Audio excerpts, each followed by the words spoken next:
Welcome, everybody, to Strife's Sanctum podcast. My name is Citizen Strife, and today I'm going to be talking about an anime movie for a change.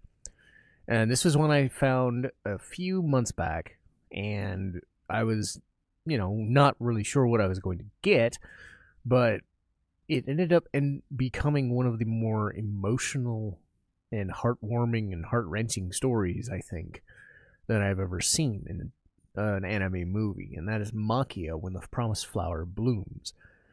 So, as stated, I didn't know anything about this movie going in. I tend not to, unless it's a sequel or a show that I've heard about or something like that. I don't like to go in knowing things, so I didn't know what I was in for. What I got was an interesting personal story with a backdrop that I think was a little disappointing, but ended up detracting from kind of the main story that they were trying to tell. Because the main story is about characters and character personalities and issues, specifically within a kind of a pseudo family, and then everything else around it is kind of just not there, but it exists as a setting. It exists as a backdrop. And that's all that really matters to me, is the interpersonal relationships, I think.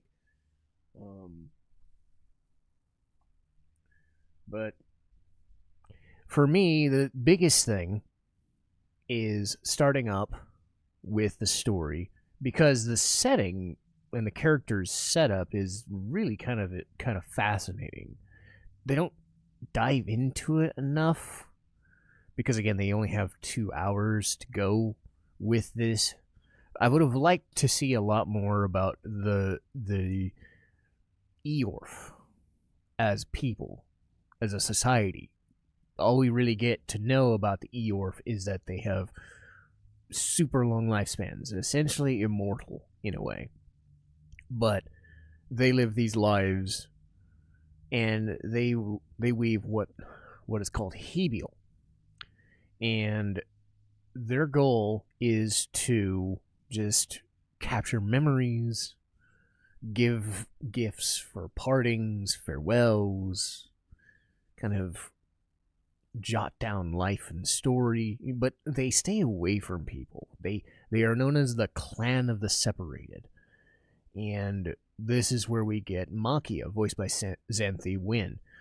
She's the main character. She's one of the youths turning into an immortal eventually. And she's spotting some of her friends, Lelia and Krim, but they don't notice her at all. And it's because they're dealing with these dragons and dragoons from the Mizarte Empire. So they show up and attack, and they try to steal away the women. So while I was trying to hope and kind of get more of, like, who are these Eorfs and why do they have longevity, or what is their society, what is this Hebiel stuff, they only get to so much because they have other things they need to do. But the Kingdom of Mizarte attacks. You start seeing this dragoon, and these people, this dragon starts going crazy, and he's got this disease known as the Red Eye, and that's another thing that they deal with. The dragon, they're called Renato, they're dying off, and it's assumed that if anybody knows how to cure a disease or to live longer or to create immortality, it would be the Eorf. So they start stealing people away and try to do experiments, or they wed them off or capture them or things like that. Maquia gets caught up in it and then just loses her way and is lost in middle of nowhere.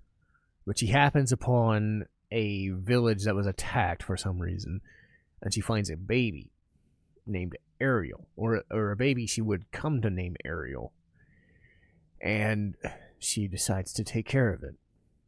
And so begins the crux of the story. Because the stuff with Mizarte Kingdom and things are important, Lelia, voiced by Jeremy Lee, is kind of captured and taken in and wed off, and she ends up having a child against her will. And, that's an interesting subplot, and I think it leads to a couple of interesting scenes for Lelia, and I think Jeremy did a really good job with the scenes that she gets for the remainder. But along the way, that I think Krim tries to find her, and he gets an uprising and other stuff, because again, they think the kingdom is run by kind of an incompetent king who is either dying or losing his power or whatever. They're fighting a war, and if it sounds like I don't care too much, it's because I kind of don't. Because while it's a nice backdrop and everything, I don't really care about the kingdom, other than it's a backdrop for the Maquia character and the Ariel character. The interesting thing and the strong suit of this movie is that they decide not to care about the kingdom only when they have to. The focus is more on Maquia as a single mother trying to raise this baby that she chose to adopt, and the struggle that becomes of dealing with Ariel and his wants and needs, and kind of not understanding things. And like, they live with a family out in the middle of nowhere and kind of a farmland somewhere, and it goes fine for a little while, but they move away. But then they get into the Mizarte Empire proper when Ariel becomes older and then starts, learning things for himself, but he starts to question things. Maquia takes a job as a waitress and, tries to just dye her hair and stuff, because the Eorf are known for, like, super bright golden hair and eyes and whatnot. She doesn't want to be spotted, because if she gets spotted, she'll be captured. So she dyes her hair, she just lives her life, and nothing comes of it. But the older that Ariel gets, he starts to become a young adult, and he starts to question why his mother doesn't age. And, she can't really explain it. She can't really deal with the answers that she's going for, because it's hard. She picked him up on a whim and decided to raise him with some help. I mean, they had some interesting scenes with the foster family early, but they were done within like 15 minutes or so. The majority of it is Maquia dealing with learning human society when she's got really nothing to go on other than the people who attacked her, and trying to avoid Krim basically saying, hey, you want to help us save Lelia? Well, please do it. And she does, but only somewhat. She doesn't have much power, and she doesn't want to be involved in that, even though saving her friend is important. She ends up doing it at some point, or at least getting involved, but it's more about questioning how to deal with a child, and then dealing with a teenager, and then eventually dealing with an adult. And I think the moral of my watch through, I think the thing that I took away from it was, it's just very sad. I mean, there is fun parts to it. It is fun to watch, but it does end up being just somber. A lot of it is just not aggravating, but how would I describe it? A word that isn't aggravating, not depressing, somber, melancholic, something like that, right? And distressing is a word I would use. Distressing, I think, because some of the things that Ariel brings up, like, he doesn't have an answer for, whether he loves his mother in a platonic way, as he should, doesn't understand how his mother actually is and what he even means to her, and she can't really answer it because she doesn't really know. Like, she's trying to stick with her clan of the separated, but has to live in this society that's honestly trying to stop her because they are running out of resources, they are running out of power, and they're going to be invaded. So they end up being invaded. So that has a problem too. So, and then Ariel decides to join the military and then get himself married. So there's a lot of time skips and time jumps, all while Maquia and Lelia and everybody else doesn't age. So they're facing all of that stuff. But it does an effective job, even with the time skips, of never feeling like anything's wasted. Like, even though I'm bypassing a lot of information for the sake of, just watch it, I think it's more like trying to understand why I would like it rather than what made me like it. Because the why as opposed to what.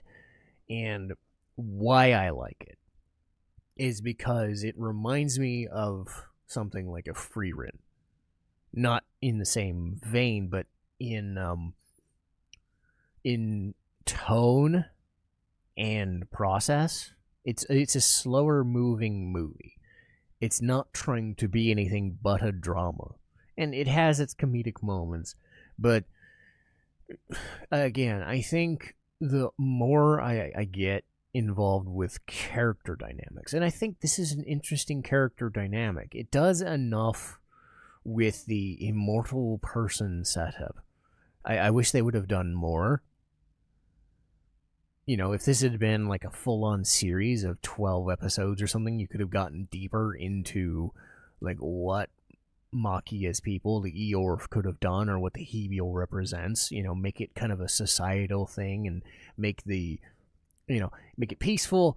And then you get the Mizarti Empire, but then you re-engage the dynamic of why this is happening. But because they only had so much time, they made a choice. Rather than go with world building, they made it a story about two people in a family relationship having issues that really can't be resolved normally because one of them is not going to die. So, I mean, they can be killed, yes, but effectively immortal or long-lived. So it's weird. Under those, like, why is this person not changing at all?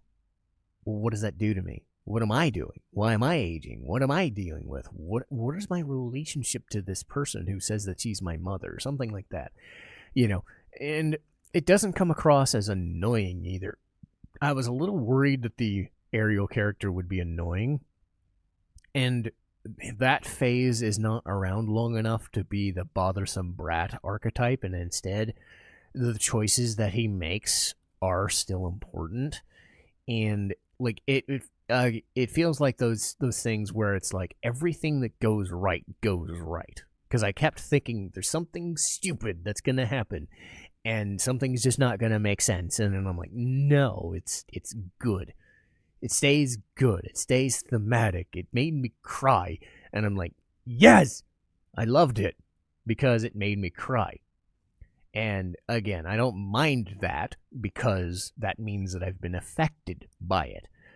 Kind of like rewatching Violet Evergarden recently, because I know I did the review a few months ago. Same idea. Like, I don't usually get affected by shows because I watch so many. So when I get something that near the end I was so absorbed by, then it must mean something. And I would definitely say that if you're more into a 2 or 3 person interpersonal drama movie, as opposed to, oh my god, it's great world building and this epic scale and, big picture stuff. No. That's not what this is. So if you're looking for the big picture stuff, the world building stuff, you're probably going to be disappointed. If you're looking for the interpersonal character dynamics, this made me feel something special after 2 hours. And it took a while for me to get there. I wasn't so sure, but I think around the 30, 35, 40 minute mark, like I was starting to be sold and sold more and more, and it just kept going and kept going, and then some other scenes would pop up, and I would be like, all right, this is one of the best things I've ever seen. I'm kind of shocked that this is as good as it is, because sometimes that's what it takes. It's hard to just be an immediate snap, it's great. This one was a grower, and I think if you're into the things that I mentioned, or if this kind of setup interests you, then you're gonna be happy. But that'll do for today. This one's a nice little kind of short one. I had some trouble with a cold, and that's why it took a while to debut this one, but I just decided to do it on a Monday now that my voice is mostly back. But that should do, and it's a nice, easy review, because the movie's the movie, and I don't want to give too much away, other than subtle details here and there, because there'll be more stuff to do, and especially if you want to watch the movie, it's still available. I think I watched it on Crunchyroll. I think Tubi has it right now, but the same difference applies. Anyway, let's see what our review slate is here. Let's see. It's going to be winter anime stuff. So I got to record that this week sometime to make up for lost ground. Next review will be Final Fantasy VI. Again, I could probably just do that in my sleep, so I'm probably going to take an hour or so to do that one. Lee and I are going to do talking about Apothecary at some point. East Origin, game I just finished. Got Be the Beginning, Mega Man 5, and Mega Man X5 for Mega May. But for now, like I said, this one's a nice shorter one to talk about, a nice easy movie to talk about for a change than some crazy series. So I will call it here, rest my voice, and I'll see you next time. Citizen Strife, signing off.